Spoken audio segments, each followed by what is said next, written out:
தந்தி TV நேயர்களுக்கு வணக்கம். இன்றைய திரை விமர்சன நிகழ்ச்சியில் நம்ம பார்க்க போகிற திரைப்படம் ஹவுஸ்மேட்ஸ். ராஜவேல் இயக்கத்தில் நடிகர் தர்ஷன், காளி வெங்கட், ஹர்ஷா, வினோதினி, மாஸ்டர் ஹென்ரிக் உள்ளிட்ட பலர் நடித்திருக்கிறாங்க. படத்தோட கதை என்னன்னா, நடிகர் தர்ஷனுக்கு தான் காதலிக்கிற பொண்ணு கை கொடுன்னா அவங்க அப்பா ஒரு கண்டிஷன் வைக்கிறாரு, நீ ஒரு சொந்த வீடு வச்சிருக்கணுன்ட்டு. அதனால் காசை புரட்டி கஷ்டப்பட்டு ஒரு ஃப்ளாட்டை வாங்கிறாரு. பழைய ஃப்ளாட்டாக இருந்தாலுமே அவர் சொந்த காசில் அந்த ஃப்ளாட்டை வாங்கிறார். இப்போது இந்த ஃப்ளாட்டுக்கு அவரோட காதலியோட குடிபெயர்றாரு. அதுக்கப்புறம் அந்த ஃப்ளாட்டில் பல அமானுஷ்ய சக்திகள் தெரியுது. ஃபஸ்ட்டு அவங்க ஒய்ஃப் உணர்றாங்க. அதுக்கப்புறம் இவரும் அதை உணர்றாங்க. இவங்களுக்கு அது என்ன நடக்குன்னே புரியாமல் இருக்கிறாங்க. இது ஒரு புறம் இருக்குது.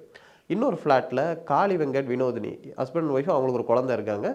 இவங்க ஃப்ளாட்லேயும் ஒரு அமானுஷ்ய சக்தியை அவங்களும் உணர்றாங்க. அவங்களுக்கும் அது என்ன பண்ணுன்னு தெரியல. இப்படி இந்த 2 ஃபேமிலிக்கும் ஏற்படுற பிரச்சனைகளை எப்படி இவங்க 2 பேரும் சால்வ் பண்ணாங்க, அதுதான் இந்த படத்தோட முழு கதையாகவே இருக்குது. படத்தோட பெரிய ப்ளஸ் என்னென்னா, தமிழ் சினிமாவில் நிறைய ஹாரர் படங்கள் வந்திருக்கும்.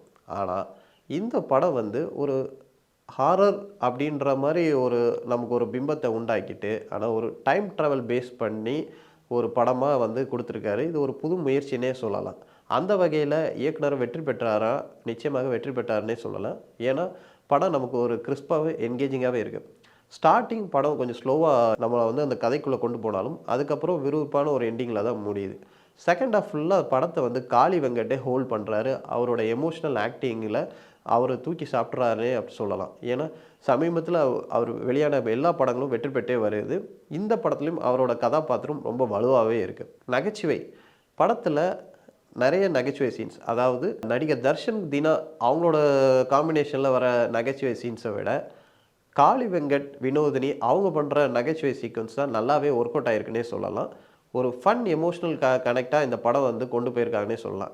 மேலும் இந்த படத்தோட இன்னொரு ப்ளஸ் என்ன, மாஸ்டர் ஹென்ரிக்கோட ஆக்டிங். அந்த சிறுவன் வர சீன்ஸில் பல காட்சிகளை அவர் கச்சிதமாகவே பண்ணியிருக்காருன்னே சொல்லலாம். படத்தோட இன்னொரு ப்ளஸ் ராஜேஷ் முருகேசனோட மியூசிக்.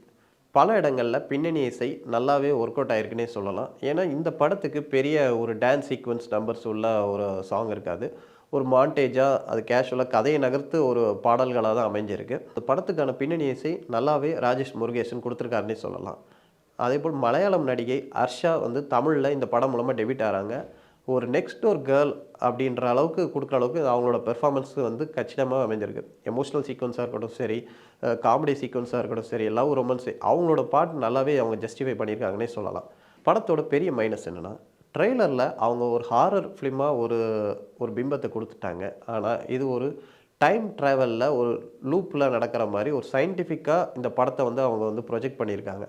முடிஞ்ச வரைக்கும் இந்த சயின்டிஃபிக் விஷயத்தை அவங்க சிம்பிளாக சொல்கிற முயற்சி எடுத்திருந்தாலும் அது சிலருக்கு அது கதையோடு அவங்களுக்கு ஒட்டாத மாதிரியே தான் இருக்குது. இது படத்தோட ஒரு மைனஸாகவே பார்க்கப்படுது. ஓவராலாக ஒரு எமோஷ்னல் கலந்த அந்த ஒரு காமெடி சீக்வன்ஸ்லாம் நல்லாவே ஒர்க் அவுட் ஆகிருக்கனால இந்த மைனஸ் பெருசாகவே தெரியலை. ஆனால் படத்துக்கு இது ஒரு பெரிய மைனஸாக தான் பார்க்கப்படுது. மீண்டும் ஒரு திரை விமர்சன நிகழ்ச்சியில் உங்களை சந்திக்கும் வரை உங்களிருந்து விடைபெறுவது உங்கள் ராஜா.